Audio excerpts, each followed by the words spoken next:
ونعوذ بالله من شرور أنفسنا ومن سيئات أعمالنا من يهده الله فلا مضل له ومن يضلل فلا هادي له وأشهد أن لا إله إلا الله وحده لا شريك له وأشهد أن محمدا عبده ورسوله أما بعد أعوذ بالله السميع العليم من الشيطان الرجيم بسم الله الرحمن الرحيم يا أيها الذين آمنوا اتقوا الله حق تقاته ولا تموتن إلا وأنتم مسلمون وقال عز وجل في الموضع الآخر فإن تابوا وأقاموا الصلاة وآتوا الزكاة فإخوانكم في الدين. یہ اصول سنہ کا کلاس ہے. امام احمد بن حنبل رحمۃ اللہ علیہ ایک اہم موضوع کو لے کر یہاں پر یہ ذکر کیے ہے کہ جس نے نماز چھوڑ دی تحقیق کہ اس نے کفر کیا. تو امام احمد بن حنبل جس نے نماز کو چھوڑا اس نے کفر کیا، یا اعمال میں سے کوئی چیز ایسے نہیں جس کا چھوڑنا کفر ہو سوائے نماز کے، کیونکہ نماز کے تعلق سے اللہ کے رسول صلی اللہ علیہ وسلم کی جو حدیثیں ملتی ہیں کہ جو اس کو چھوڑ دے اس نے کفر کیا، جس نے اسے ترک کیا وہ کافر ہے، اللہ تعالیٰ اس کا قتل حلال ٹھہراتے ہیں. تو کافر سے قتال کیا جائے گا یہاں تک کہ وہ اسلام میں داخل ہو جائے، اگرچہ وہ کبیرہ گناہ کا ارتکاب جیسے کہ اگر وہ زنا کرتا ہے یا قتل کرتا ہے، شراب خوری، یہ جو بھی چیز وہ کرتا ہے، یہ تمام چیزوں کے بنا پر یہ دیکھا جائے گا کہ ایسا شخص کافر نہیں ہوتا ہے. یعنی کہ جو شخص کیا کیا، قتل کیا، شراب خوری کی، سود کھایا، تو وہ نہیں. لیکن جس نے نماز چھوڑی گویا اس نے دائرہ اسلام سے خارج ہو گیا. اب یہ چھوڑنا دو طرح کا ہے. پہلی چیز تو ہم یہ جانیں کہ وہ کس بنا پر چھوڑ رہا ہے. اگر وہ یہ سمجھتا ہے کہ نماز ہم نہیں پڑھ رہے ہیں، نماز پڑھنا کوئی فرض نہیں ہے، ہم نماز نہیں پڑھیں گے، یا اسے نہ پڑھنے سے کوئی حرج نہیں ہے، تو ایسا اسلام بلا اتفاق، ایسا انسان بلا اتفاق دائرہ اسلام سے خارج ہے، کیونکہ اس نے اسلام کے اس ارکان کی فرضیت کا انکار کیا کہ اگر ایسا ہے تو کوئی بات نہیں، نماز چھوڑنا، نماز پڑھنا کوئی ضروری نہیں. لیکن اگر وہ جان رہا ہے کہ نماز چھوڑنا کفر ہے، گناہ ہے، اور سستی کاہلی میں اگر چھوٹ جا رہی ہے تو ایسا شخص بھی گناہگار ہے. اور اس میں اکثر لوگوں کا یہ قول ہے کہ ایسا شخص بھی کافر ہے. اب وہ کافر کس طرح کا ہے اس چیز سے ہمیں دیکھنا ہے کہ جیسے ایک انسان اگر مان لیے کہ کوئی شراب پیتا ہے تو شراب پینے والے پہ جو حد جاری ہوگی تو کس بنا پہ ہوگی. پہلے یہ دیکھنا ہوگا کہ اگر وہ شراب اس لیے پی رہا ہے کہ وہ اسے حرام نہیں سمجھ رہا تو اسے سمجھنا چاہیے کہ دائرہ اسلام سے ایسے نکل گیا، کیونکہ وہ اللہ کے حرام کردہ چیز کو حلال سمجھا. لیکن وہ اپنی ایک کمزوری کے بنا پر وہ اگر شراب پیتا ہے، جیسے اللہ کے رسول صلی اللہ علیہ وسلم نے شراب پینے والوں پہ کوڑا برسایا، حد جاری کی 40 کوڑا، تو اس پہ کچھ صحابہ نے اسے یہ لعنت دے دی کہ لعنت ہے ایسے انسان پہ جو برابر شراب پیتا. اللہ کے رسول نے کہا کہ اسے لعنت مت دو، یہ اللہ اور اس کے رسول سے محبت کرتا ہے، یعنی اس کے دل میں ایمان ہے، یہ سمجھ کر نہیں پی رہا ہے کہ یہ حرام ہے، بلکہ اس کا من جو ہے وہ کمزوری کے بنا پر اس چیز کو کم کر رہا ہے. اسی طرح آپ روزہ لے لیں کہ جو شخص یہ سمجھتا ہے کہ روزہ رکھنا فرض ہے، جو فرضیت رمضان کا روزہ ہے، اگر ہم اسے یعنی کہ جو شخص نہیں رکھتا ہے کہتا ہے کہ روزہ رکھنا فرض نہیں ہے، یا اسی بنا پر ہم نہیں رکھیں گے جاؤ، تو ایسا اسلام جو ہے اگر دیکھا جائے تو اسلام کے ارکان میں سے کہ 6 چیزوں پہ جو ایمان لانا ہے وہ ایک ارکان اسلام جو 5 چیزیں ہیں کہ اللہ پہ شہادت دینا، نماز قائم کرنا، زکوٰۃ دینا، رمضان کا روزہ رکھنا اور حج کرنا. تو رمضان کا روزہ یہ ارکان اسلام میں سے ہے. اگر وہ اس کا منکر ہے کہ ہم روزہ نہیں رکھیں گے، یہ کوئی فرض نہیں ہے، تو ایسا اسلام بھی دائرہ اسلام سے خارج ہے، کیونکہ وہ فرضیت کا انکار کر رہا ہے، ارکان اسلام ایک ارکان کا انکار کر رہا ہے، اس بنا پر وہ اس سے خارج ہو جائے گا. لیکن آج اگر دیکھا جائے بہت سارے لوگ روزہ اس لیے نہیں رکھتے. کیوں رکھتے بھائی؟ دعا کرے ہمارے لیے کہ ہم روزہ رکھیں. کیوں؟ کیونکہ نفس کی کمزوری. کوئی سگریٹ پیتا ہے، کوئی اس لیے روزہ نہیں رکھتا ہے کہ اس کا بھوک برداشت نہیں ہوتی ہے، کوئی اس لیے روزہ کہ ہارڈ ورک کرنے والے اگر دیکھے رکشہ چلانے والے مزدور اس قسم کے لوگ روزہ نہیں رکھتے، جبکہ اس کا انکار نہیں کرتے کہ روزہ رکھنا یہ ہمارے اوپر نہیں ہے. وہ جانتے ہیں کہ روزہ رکھنا ہے، لیکن وہ کہتے ہیں کہ ہمارا نفس اس چیز کو برداشت نہیں کر سکتا. تو ایسا انسان کو گناہ ہوگی، کیونکہ اس نے ارکان کے اسلام کے جو ارکان ہے اس کا اس نے انکار کیا. تو وہی چیز یہاں پہ بیان کیا جا رہا ہے کہ امام احمد بن حنبل نے جس نے نماز چھوڑی یقیناً اس نے کفر کیا. تو اب یہاں پر تمام لوگوں کے اتفاق جو اگر دیکھا جائے کہ اس میں جو دلائل پیش کرتے تارک صلاۃ نماز چھوڑنے والا تکفیر یعنی کافر ہے، وہ اس بنا پر کہ اس چیز کو دیکھیے کہ کیسے اللہ کے رسول صلی اللہ علیہ وسلم نے اسے کافر قرار دیا، یا اس کو کہ بین العبد و بین الکفر ترک الصلاۃ، کہ ایک مومن اور ایک کافر کے بیچ میں جو فرق ہے وہ نماز ہے. من ترک الصلاۃ متعمدا فقد کفر. ایک دوسری روایت ہے جو بخاری کے جس میں کہ جس نے جان بوجھ کر نماز چھوڑا اس نے کفر کیا. تو ایک شخص جو چھوڑ رہا ہے لیکن چھوڑ اس بنا پہ رہا کہ چھوڑتا ہے لیکن اس کی قضا نہیں کرتا، ہم نماز نہیں پڑھتے، چھوڑ تو رہا ہے وہ لیکن نہ اس کی قضا کرتا ہے نہ ادا کرتا ہے، اسے وہ کنٹینیو چھوڑتا چلا جاتا ہے. تو ایسا انسان کے بارے میں اللہ کے رسول نے کہا من ترک الصلاۃ متعمدا فقد کفر. جس نے جان بوجھ کر نماز چھوڑی اس کی نیت یہ تھی کہ میں نماز نہیں پڑھوں، لیکن ایک شخص چھوڑتا ہے کچھ سستی اور کاہلی کی وجہ سے اور پھر اس کے بعد میں اس کی قضا کر لیتا ہے تو اور اسے پڑھتا ہے، تو اس کے بنا پر یہ ہے کہ اس کا چھوڑنے کی سزا، جماعت چھوڑنے کی سزا اسے ملے گی. آگے بہت ساری باتیں آئیں گی. تو اب یہاں پر ہم دیکھیں کہ اللہ کے رسول اللہ رب العالمین کیا کہہ رہے ہیں اپنے کلام پاک میں، فَإِن تَابُوا، اگر وہ لوگ توبہ کر لیتے ہیں، وَأَقَامُوا الصَّلَاةَ، نماز قائم کرتے ہیں، زکات دیتے ہیں، فَإِخْوَانُكُمْ فِي الدِّينِ، تمہارے دینی بھائی ہیں. اللہ تعالیٰ یہ کہہ رہا ہے کہ تمہارا سورہ توبہ آیت نمبر 11 میں کہ وہ تمہارے دینی بھائی ہے، اس سے تم محبت رکھو. تو یہاں پر توبہ کے لیے کہا جا رہا ہے. اسی طرح ایک دوسری حدیث ہے جس میں اللہ کے رسول صلی اللہ علیہ وسلم نے ارشاد فرمایا من ترک صلاۃ العصر فقد حبط عملہ، کہ جس نے عصر کی نماز جان بوجھ کر چھوڑ دی، فقد حبط عملہ، اس کا عمل برباد ہو گیا. عمل کی بربادی کا سبب نماز. جبکہ اگر سورہ مائدہ کی ایک آیت ہے کہ اللہ کے رسول اللہ رب العالمین نے ارشاد فرماتے ہیں کہ جس نے ایمان کا انکار کیا، من تکفر بالایمان، جس نے ایمان کا انکار کیا یعنی ایمان نہیں لایا، تکفیر کیا اس کا، فقد حبط عملہ، تو ایسے انسان کا عمل عقارت گئی، برباد گئی. لیکن اللہ کے رسول کی ایک یہ ابو داؤد کی روایت ہے کہ جس نے عصر کی نماز چھوڑ دی اس کے پورے اعمال برباد ہوئے. تو عمل کی بربادی کا سبب ایک کفر ہے، تو وہی کفر جو جان بوجھ کر نماز چھوڑتا ہے تو اس کی بھی سزا یہ ہے کہ اس کو بھی یہ مل رہا ہے کہ اس کا بھی سزا یہ ہے کہ وہ کافر ہے. تو اس بنا پر ہم دیکھیں کہ اللہ کے رسول صلی اللہ علیہ وسلم اس چیز کو جو بیان کر دیے، تو اب اگر جو شخص چھوڑتا ہے، آج بہت سارے ایسے لوگ ہم میں سے موجود ہیں جو جان بوجھ کر فجر کی نماز میں نہیں آتے، اٹھتے ہی نہیں، ان کی آفس ہے اور ڈیوٹی ہے تو اس ڈیوٹیز کو نبھانے کے لیے وہ تو اپنے ٹائم پہ 6 بجے اٹھ جاتے ہیں یا 6:30 بجے اٹھ جاتے ہیں، لیکن وہ فجر کی نماز کے لیے نہیں اٹھتے. کیوں نہیں اٹھتے؟ آپ دیکھا جائے تو وہ گھر پہ نماز پڑھتے ہیں. تو گھر پہ نماز جو پڑھتے ہیں، تو گھر پہ نماز جو پڑھتے ہیں تو گھر کی نماز پڑھنے کے لیے اس کے پاس عذر کیا ہے؟ اللہ کے رسول صلی اللہ علیہ وسلم نے جیسے کہا کہ گھر کی عورتوں پہ جماعت کے ساتھ نماز پڑھنا فرض نہیں ہے، بچوں پہ نماز جماعت کے ساتھ پڑھنا فرض نہیں ہے جو ابھی بالغ نہ ہوئے ہیں. اگر اللہ کے رسول صلی اللہ علیہ وسلم نے جو کہا کہ میرا یہ دل کرتا ہے کہ میں اپنے مصلی پہ کسی کو کھڑا کروں اور جو لوگ مسجد میں حاضر نہ ہوتے ہیں ان کے گھروں کو میں آگ لگا دوں، تو کس کے بارے میں؟ کہ جو لوگ نماز تو پڑھتے ہیں لیکن مسجد نہیں آ کے پڑھتے. فجر آج بہت سارے لوگ ایسے جو اپنے گھروں پہ فجر پڑھتے ہیں. تو اس کی سزا کیا؟ اللہ کے رسول صلی اللہ علیہ وسلم ایک عبداللہ ابن مسعود کی روایت ہے ترمذی کی، اور ترمذی اور مسلم کی روایت ہے کہ اللہ کے رسول صلی اللہ علیہ وسلم نے یہ ارشاد فرمایا، حضرت عبداللہ ابن مسعود کہتے ہیں کہ من ترک الصلاۃ، جس نے نماز چھوڑ دی، من صلی فی بیوتکم، جس نے اپنے گھروں پہ نماز پڑھی، فقد ترک سنت رسول صلی اللہ علیہ وسلم، تحقیق کہ اس نے اللہ کے رسول کی سنت کو چھوڑ دیا. ومن ترک سنت رسول صلی اللہ علیہ وسلم فقد ضل عن طریقہ، کہ جو اللہ کے رسول کی سنت کو چھوڑے گا وہ طریق سے، صراط مستقیم کے راستے سے بھٹک جائے گا.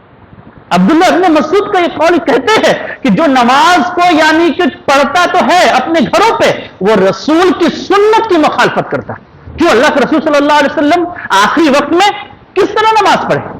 جو آپ کو بے ہوشی کا عالم ہوا، آپ پہ پانی ڈالا گیا، پھر ہوش آئے، پھر بے ہوش ہو گئے، پھر پانی ڈالا، 3 بار یہ معاملہ ہوا۔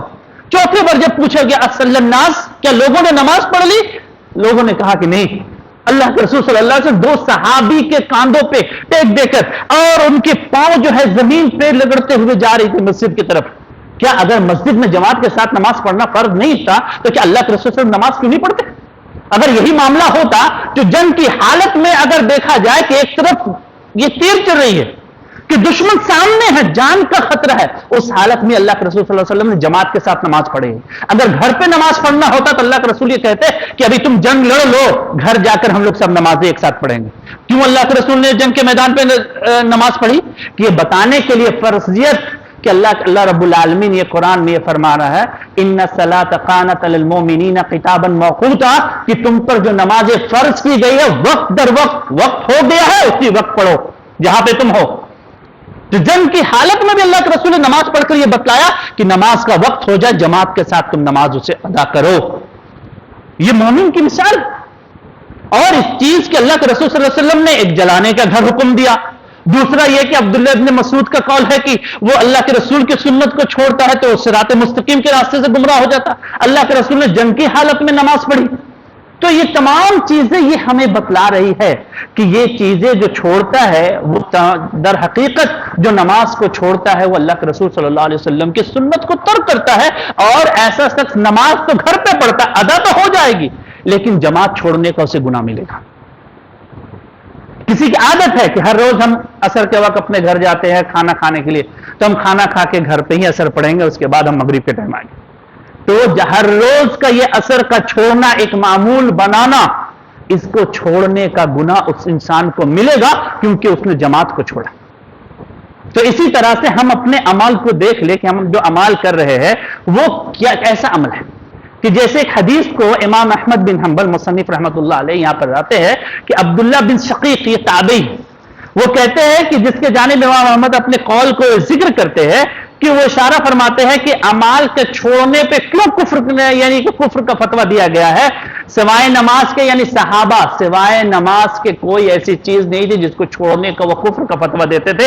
امام احمد نے اس رسالے میں تارک صلاۃ کے تکفیر کی طرف گئے اور اس حدیث کے حجت پکڑا عبداللہ بن شقیق کے جو قول کو، جو کہتے وقان اصحاب محمد، کہ محمد صلی اللہ علیہ وسلم کے ساتھی جو تھے لا یراؤن شیئا، کسی اور چیز کو نہیں دیکھتے تھے، من الاعمال، اعمال میں سے ترک الکفر غیر الصلاۃ، یعنی کسی اور کو وہ کفر کا فتویٰ نہیں دیتے تھے سوائے نماز کا، یعنی چھوڑنے والے کو۔ تو اس چیز سے یہ بات پتہ چلی کہ جو شخص نماز چھوڑتا ہے جان بوجھ کر، وہ تحقیق کے کفر کرے۔ تو اب یہ کفر جو انسان اگر کر رہا ہے تو اس کی کیا سزا ہے؟ جیسے شیخ الاسلام ابن تیمیہ رحمۃ اللہ علیہ، یہ ان لوگوں کا قول اگر دیکھا جائے، یہ ابن تیمیہ ہے، شیخ عثیمین ہے، شیخ عبداللہ ابن باز ہے، یہ تمام کا یہ ہے کہ جو جان بوجھ کر نماز چھوڑتا ہے اس نے کفر کیا۔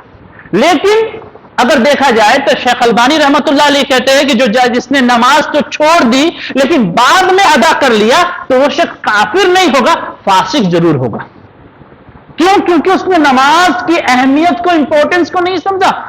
حضرت عمر فاروق کے دور خلافت میں دیکھیے کہ جب وہ اپنے عمرہ کو جمع کرتے تھے، گورنر کو جمع کرتے تھے، تو سب سے پہلے کیا پوچھتے تھے؟ ان اہم امور عندی الصلاۃ، کہ ہمارے نزدیک سب سے اہم جس چیز کی ضرورت ہے وہ ہے نماز۔ کیا تمہارے رعایا نماز پڑھ رہی ہو؟ تم نماز پڑھتے ہو؟ تمہارے رعایا مسجد میں حاضر ہوتے ہیں کہ نہیں ہوتے ہیں؟ یہ پوچھنا ہر میٹنگ میں حضرت عمر فاروق پوچھتے تھے، کیونکہ کل قیامت کے دن سب سے پہلے جو سوال کیا جائے گا نماز کے تعلق سے۔ ایک جہنمی جو جہنم میں جائے گا اس کے جانے کا سبب بتلایا گیا نماز۔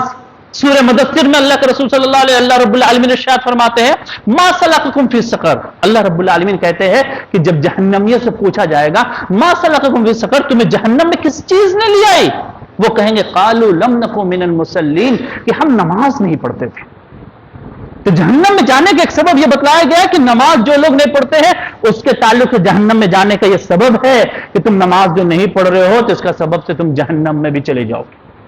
اب مان لیے کہ بہت سارے لوگ ایسے جس نے بہت ساری نمازوں کو ترک کر دیا، چھوڑ دیا، اور ایسی نمازیں جو یعنی کہ اپنے اسکول کے زمانے میں کالج کے زمانے میں، یا ایسی نمازیں جو وہ کسی شادی بیاہ میں یہاں پر نہیں پڑھا یا کسی سبب سے اب اسے خیال ہوا اب نمازیں جو پڑھ رہا ہے وہ، تو اب باقی چھٹی ہوئی نمازوں کا وہ کیا کرے؟ آج ہمارے معاشرے میں یا سوشل میڈیا میں آپ اگر دیکھ لیں تو ایک نام بہت سننے میں آتا ہے قضائے عمری، کہ ایسا شخص جو ہے وہ قضائے عمری پڑھے گا، یعنی وہ نماز ادا کرے گا، یعنی کہ جتنے دن کی زندگی کا اس کا نماز. تو پہلے تو یہ پتا کرنا چاہیے کہ ہماری زندگی کی کتنی نمازیں چھٹی، ہم کتنے وقت کی نمازوں کا قضا کریں گے. قضائے عمری کی سب سے بڑی یعنی اس کو کاٹتی ہے جو چیز، جو حدیث اللہ کے رسول صلی اللہ علیہ وسلم کی عورتوں کے مسائل، عورتوں کے جو مخصوص ایام ہوتے ہیں جس میں نماز اور روزہ ان کا معاف ہوتا ہے، اس حالت میں نہ روزہ رکھ سکتی ہے وہ نہ نماز پڑھتی ہے، لیکن روزہ جو وہ قضا کر جو چھوٹتا ہے روزہ اس کا فرض روزہ وہ بعض دنوں میں اس کی مکمل کرے گی، ادا کرے گی، لیکن نماز کی قضا کا حکم نہیں. ان مخصوص ایام میں جو ان کا روزہ چھوٹتا ہے اللہ کے رسول نے اس کی نمازوں کی قضا کا حکم نہیں دیا، لیکن روزے کی قضا کا حکم دیا. اگر دیکھا جائے تو 7 سے 8 دن 10 دن کا معاملہ ہوتا ہے. جب 10 دن میں اللہ کے رسول قضا کرنے کا حکم نہیں دے رہے ہیں نعوذ باللہ، تو اگر جو شخص یہ کہتے ہیں کہ قضائے عمری جو لوگ پڑھتے ہیں، ایسے لوگوں کے تعلق سے قرآن یہ کہتا ہے وَعَامِلَةٌ نَاصِبَةٌ، کل قیامت کے دن بہت سارے ایسے پسانی ہوں گے جو عمل کرتے ہوئے تھکے ہوئے ہوں گے لیکن ان کا کوئی اجر نہیں ملے گا. کیوں نہیں ملے گا؟ کیونکہ سنت رسول کے مخالف اس نے کام کیا. اللہ کے رسول سے صحابہ سے یہ ثابت نہیں ہے کہ انہوں نے اپنی زندگی میں قضائے عمری پڑھی. اللہ کے رسول کے صحابہ یا اللہ کے رسول نے کسی صحابہ یا اپنی گھر کی عورتوں کو کہا ہو کہ تم قضائے عمری پڑھو، تب وہ نمازیں چھوٹ گئی ہے تب اس کا ہم کرے کیا؟ یہ بھی ایک مسئلہ اٹھتا ہے کہ وہ نمازوں کو ہم کرے کیا جو چھوٹ گئی اتنی زندگی کی نماز. تو ایک تو اس کی حدیث یہ آتی ہے کہ اللہ کے رسول صلی اللہ علیہ وسلم نے کہا کہ تم کثرت سے نوافل اور سنت کا اہتمام کرو. جیسے جو شخص دن بھر میں 12 رکعت سنت کا اہتمام کرتا ہے، ایک تو اس کے لیے جنت میں گھر بنائی جاتی ہے. 2 رکعت ظہر یا فجر سے پہلے، 4 رکعت ظہر سے پہلے 6، 2 رکعت ظہر کے بعد 8، 2 رکعت مغرب کے بعد 10، 2 رکعت عشاء کے بعد 12. جو شخص 12 رکعت نماز یہ سنت مؤکدہ یہ سنت ادا کرتا ہے، اللہ کے رسول صلی اللہ علیہ وسلم کہتے ہیں کہ قیامت کا جنت میں ہر روز اس کے لیے ایک محل تعمیر کی جاتی، اس کے لیے گھر بنایا جاتا ہے. اور ایک دوسری روایت میں ہے کہ جو نوافل تم کثرت سے پڑھو تو قیامت کے دن جب تمہارے نام اعمال پیش کیے جائیں گے تو فرشتے کہیں گے اللہ اس کی زندگی میں یہ 7 سال کی عمر سے 10 سال کی عمر سے اس کو نماز فرض تھی لیکن اس نے اتنے وقتوں کی نمازوں کو چھوڑا. تو اللہ رب العالمین کہیں گے کہ اس کے نام اعمال میں دیکھو کچھ اس نے نفل اور سنت کو ادا کیا ہے، تو وہ کہیں گے کہ ہاں اس کے نفل کو فرض بنا کر اس کے فرائض کو مکمل کر دو. ایک تو یہ بات چلی آئی، چلیے ٹھیک ہے ہم نفل سنت جو پڑھتے ہیں وہ ہماری فرائضوں کی پورتی کرے گی جو چھوٹ چکی ہے. ایک ہی. دوسری چیز یہ کہ شرک سب سے بڑا گناہ ہے. من یشرک باللہ فقد حرم علیہ الجنہ، جس نے شرک کیا اس پہ جنت حرام ہے. تو کیا مشرک کی توبہ ہے کہ نہیں؟ ایک شرک کرنے والے کی توبہ ہے کہ نہیں ہے؟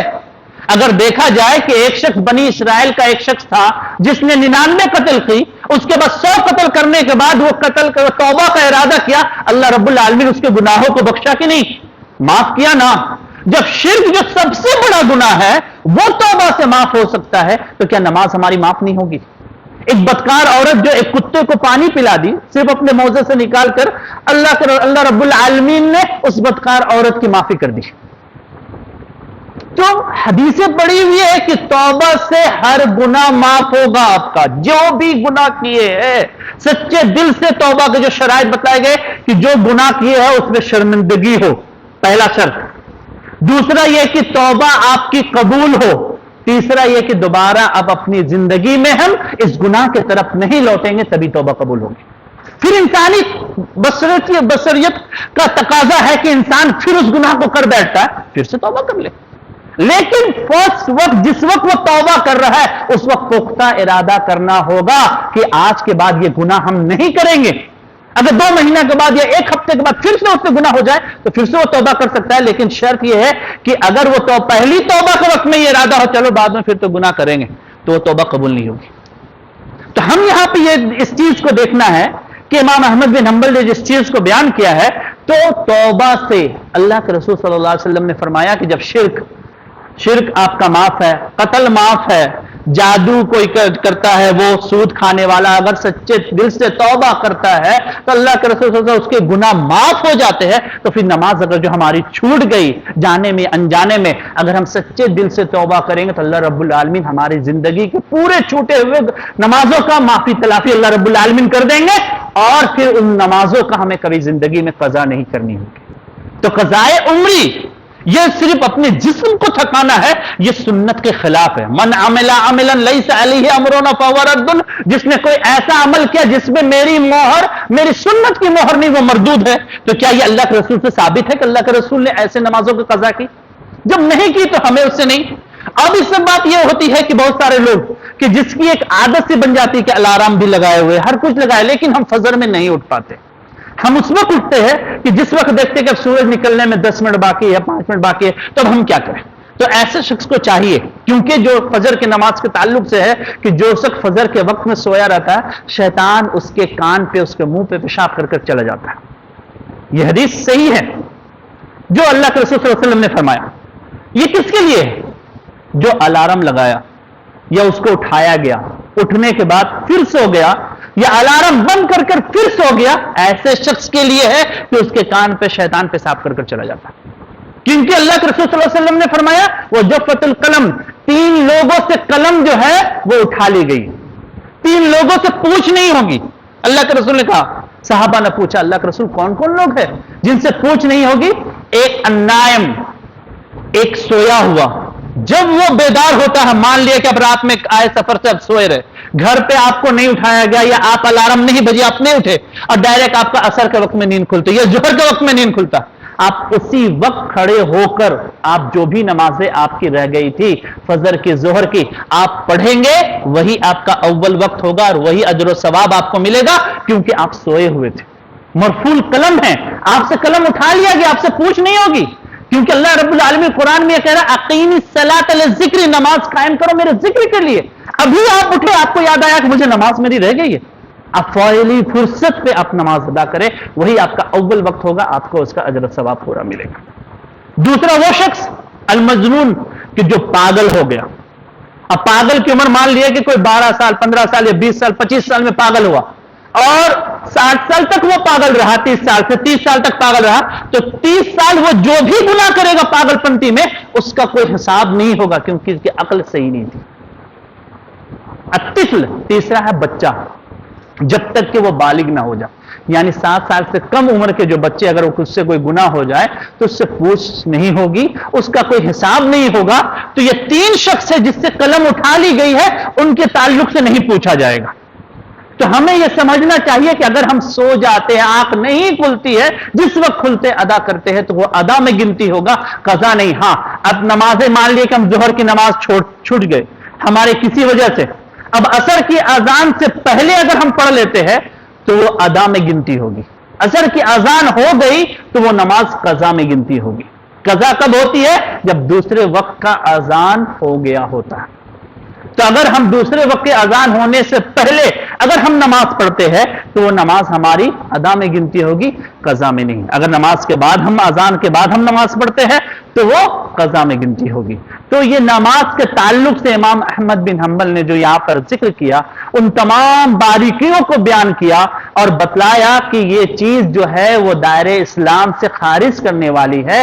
انسان کو اس پہ ہمیشگی برتنا چاہیے, کیونکہ اس کی بہت فضیلت آئی کہ اللہ کے رسول صلی اللہ علیہ وسلم نے ارشاد فرمایا کہ جو شخص صبح اور شام مسجد میں آتا ہے نماز قائم کرنے کے لیے, کل قیامت کے دن اسپیشل مہمان نوازی اللہ رب العالمین اپنے ہاتھوں سے کریں گے. ایسے لوگوں کے جو مسجد کو آباد کرتے ہیں, تو کیا یہ شرف ہمیں حاصل نہیں ہونا چاہیے کہ اللہ رب العالمین ہمیں ہماری مہمان نوازی جنت میں کرے, وہ بھی مسجد کو آباد کرنے والے ہیں. کل قیامت کے دن اللہ رب العالمین پوچھیں گے این جیرانی, میرے پڑوسی کہاں ہے؟ تمام لوگ خاموش ہوں گے. جبرائیل پوچھیں گے اللہ آپ کے پڑوسی کیسے ہو سکتے ہیں؟ تو آپ نے اللہ کے رسول صلی اللہ علیہ وسلم نے فرمایا عمار المساجد, مسجدوں کے قائم کرنے والے، مسجدوں کے آباد کرنے والے اللہ کے پڑوسی ہے۔ تو یہ شرف ہمیں حاصل کرنے کا شوق نہیں ہے کہ ہم نمازوں کے لیے آئے اپنے مسجد کے لیے؟ ہم اللہ کے پڑوسی ہیں جو مسجدوں پہ آتے ہیں، یہ اللہ رب العالمین نے وہ شرف دیا ہے ایک نمازی کو۔ اس نمازی سے آج ہم کیوں محروم ہیں؟ تو ہمیں چاہیے کہ ان چیزوں پہ ہم دھیان دیں، اپنے نمازوں کا اہتمام کریں۔ تمام چیزوں کی برکت، تمام چیزوں کی بھلائی اس نماز میں ہے کہ ان الصلاۃ تنہی عن الفحشاء والمنکر، کہ بے شک نماز بے حیائی اور برائی سے روکتی ہے۔ آپ دیکھ لیں کہ بے شک نماز بے ایک شخص اللہ کے رسول صلی اللہ علیہ وسلم کے پاس آ کر شکایت کرتے کہ اللہ کے رسول رات بھر وہ قیام کرتا ہے لیکن صبح اٹھ کے وہ چوری کرتا ہے۔ بولا نماز پڑھتا ہے؟ بولا ہاں۔ وہ نماز اس کو چوری کو چھڑوا دے گی۔ اگر کوئی برائی آپ کے اندر ہے اور آپ سچے دل سے نماز پڑھ رہے، اللہ سے امید ہے کہ اللہ میری اس برائی کو چھوڑ دے، تو اللہ کے رسول کہ وہ نماز اس کو اس برائی سے ایک دن ضرور روکے گی، اگر اس کا ارادہ نیک نیت سے۔ آخر میں اللہ رب العالمین سے دعا کہ اللہ رب العالمین ہم تمام لوگوں کو اس نماز کی اہمیت کو سمجھنے اور اس کو عمل کرنے کی توفیق عطا فرمائے، اور اسے وقت پر ادا کرنے کی توفیق عطا فرمائے، اور ہمارے گناہوں اور خطاؤں کو اللہ رب العالمین معاف فرما دے۔ آمین۔ وآخر دعوانا الحمدللہ رب العالمین۔ کوئی سوال ہو تو پوچھ سکتے ہیں۔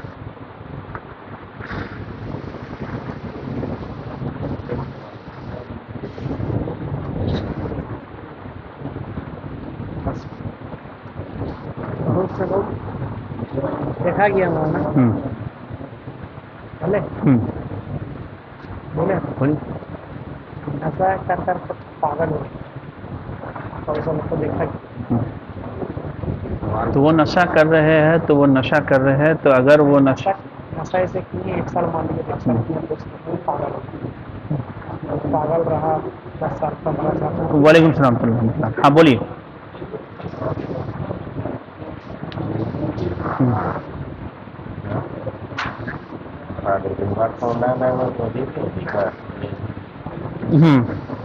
وہ ڈھکنا، یہ اللہ کے رسول صلی اللہ علیہ وسلم سے اگر دیکھا جائے تو عورت کا صرف یہ ہے نا کہ وضو کے وقت میں سر ڈھکا جائے، ہر وقت اس کا سر ڈھکا ہونا چاہیے، اور خاص طور سے مسلم عورتیں جو اذان کے وقت میں اپنے سروں پہ دوپٹہ رکھتی ہے، کسی صحیح حدیث سے ثابت نہیں ہے۔ سر پہ دوپٹہ لے کر ہی وضو کرنا چاہیے، یہ زیادہ افضل ہے، علماء اس چیز کو کہتے ہیں۔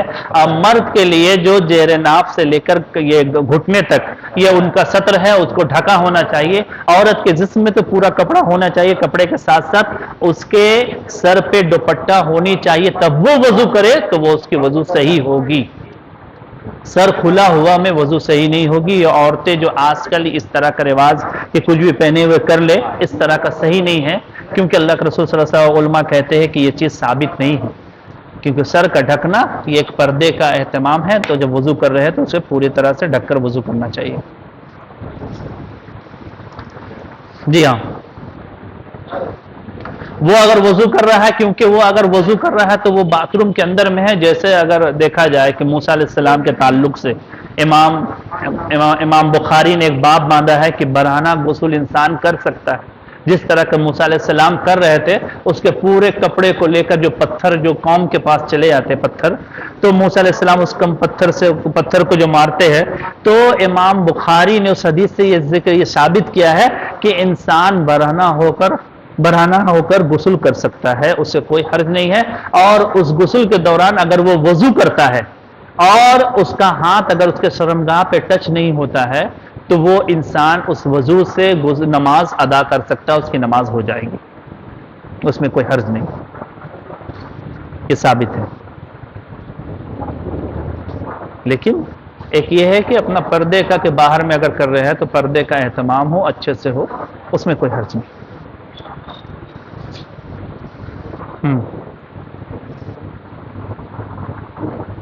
جی، اللہ کے رسول صلی اللہ علیہ وسلم نے فرمایا سورج غروب ہونے کے وقت، سورج طلوع جس وقت ہو رہی ہے، اس وقت دونوں کے وقت یعنی کہ نماز پڑھنا اللہ کے رسول نے منع فرمایا۔ جب ٹکیا ایک دم سورج کا لال ہو جائے، اگر وہ لال ہو جائے پوری طرح سے یعنی کہ آدھا غروب ہو چکا ہے، تو ایسے انسان کو غروب ہونے سے پہلے اگر اللہ کے رسول نے جس نے 1 رکعت پا لی، اس کی پوری نماز ہو جائے گی۔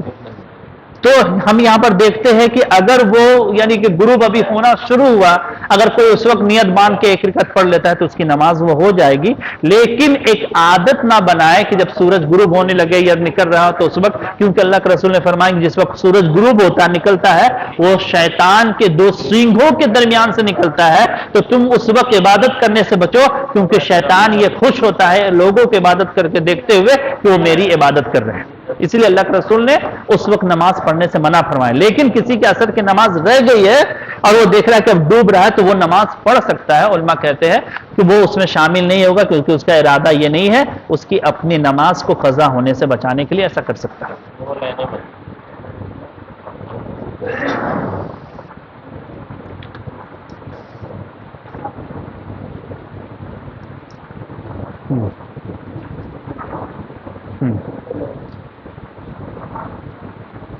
دیکھیے ایک تو واش روم میں جو ہے کہ عورت اگر واش روم کے اندر ہے تو وہ تو غسل کر رہی ہے، تو غسل کرنے کے دوران تو اس کا سر تو بھیگا ہوا ہے تو اس پہ کچھ نہیں لیے چلے، یا ایسے پلیس میں ہے کہ پلیس میں کہیں پر کا یہ ذکر نہیں ہے، کیونکہ پلیس میں بعض دفعہ ایسا بھی ہوتا ہے کہ پلیس یا بہت جگہ ایسے جگہ بھی ہوتی ہے اپنے گھر کے اندر بھی کہ جہاں پر اگر دیکھا جائے تو انسان کے علاوہ جنات بھی ہوتے ہیں، تو اس لیے یہ کہا گیا ہے کہ سر ڈھک کر کرے تو بہتر ہے کہ جہاں پر انسانوں سے پردے کا حکم ہے وہاں پر جناتوں سے۔ ہم اگر واش روم جا رہے ہیں غسل کرنے کے لیے واش روم میں، تو ہم دعا پڑھ کر جا رہے ہیں تو جو بھی جنات ہیں وہ تو پہلے اللہ رب العالمین نے اسے ڈھک دیے، لیکن باہر پلیس میں کون ہمیں دیکھ رہا ہے، اس چیز کا ہمیں علم نہیں ہے، تو علماء کہتے ہیں کہ ایسے صورت میں اسے چاہیے کہ وہاں پہ ہمیں کون دیکھ رہا ہے، دوسری مخلوق، تو اس سے چاہیے کہ ہم پردہ کرتے ہیں تو بہتر رہے گا ہمارے لیے۔ یہ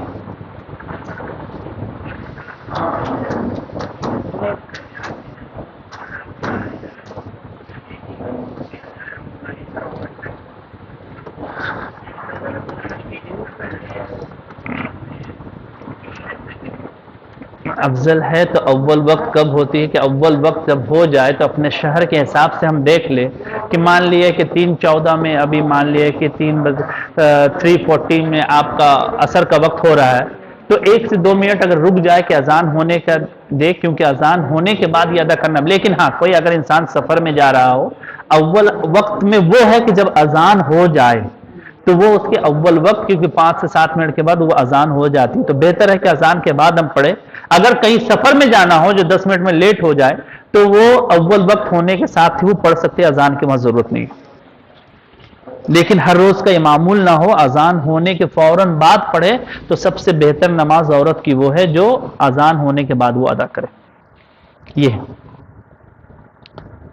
اپنے گھر پہ عورتیں کو بعض دفعہ جی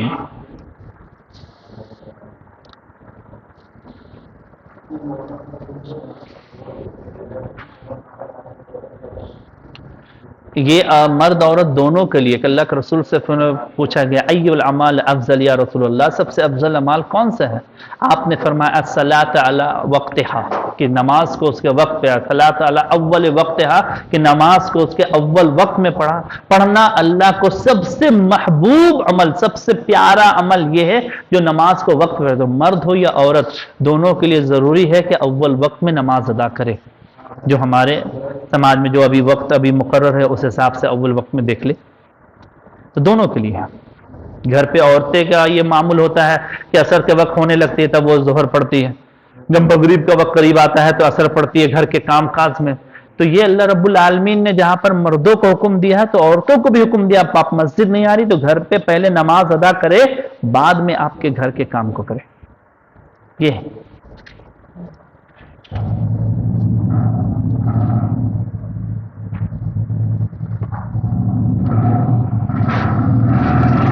اور کوئی سوال ہے؟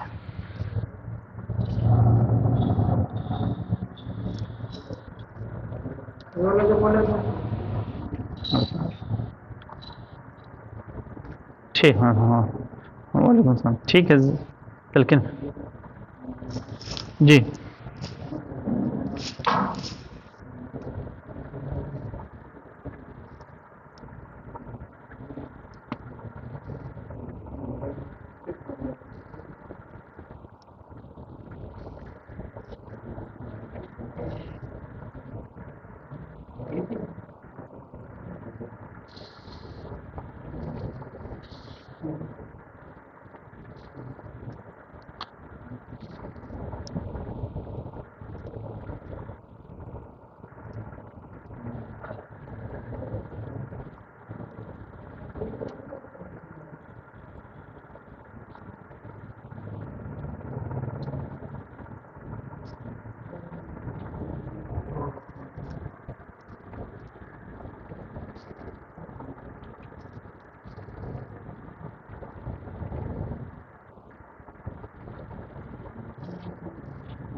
چلیے ٹھیک ہے، درس کو ختم کیا، جزاک اللہ خیر. ٹھیک چلیے. ہاں اسلام وہ جو قلم اٹھا لیا گیا ہاں بہت سارے لوگ منتق کر کے پاگل ہو. ہاں تو ہاں ایسا کرتا ہے انسان وہ پاگل ہو ہاں. جن کا رہا ہوں. 10 سال 15 سال 20 سال پھر مر گیا اس کے لیے کام اس کے لیے معاملہ یہ ہے کہ اس نے دیکھ ایک پاگل، تو پاگل انسان یا تو خود ہو جائے یا کسی حادثہ کی وجہ سے، اور جو جان بوجھ کر اتنا نشہ کیا کہ وہ پاگل ہو گیا، تو بعض علماء کہتے ہیں کہ ایک تو اس کو سزا ملے گی کیونکہ وہ اپنے جسم کو تکلیف پہنچایا یہ نشہ کر کر، تو ایک تو اس کی تکلیف ملے گی، دوسرا یہ ہے کہ اتنے سال کی جو عبادت وہ چھوڑے، تو اس کے بعد کہتے ہیں کہ علماء کا یہ ہے کہ وہ مرفوع قلم میں وہ شخص آئے گا کیونکہ اب اس کی عقل وہ کام نہیں کر رہی ہے. لیکن بعض علماء کہتے ہیں کہ بعد میں اس کو یہ ہے کہ ہو سکے تو اس کو گناہ ملے، یا ہو سکے تو اللہ اس کو عقل کے بنا پر اسے معاف بھی کر سکتا ہے. کہ مرفوع قلم میں وہ بھی شخص آئے گا کیونکہ اس کے دماغی حالات صحیح نہیں ہیں، لیکن اس نے جان بوجھ کر نشہ کیا، اپنے دماغ کو خراب کیا، تو اس کا سزا اس کو ملے گی. اور ایسے آپ پاگل ہو گئے نماز وہ معاف، سب چیز معاف. ہوش ہو گیا تو آپ کو ہاں پڑھنا ہے.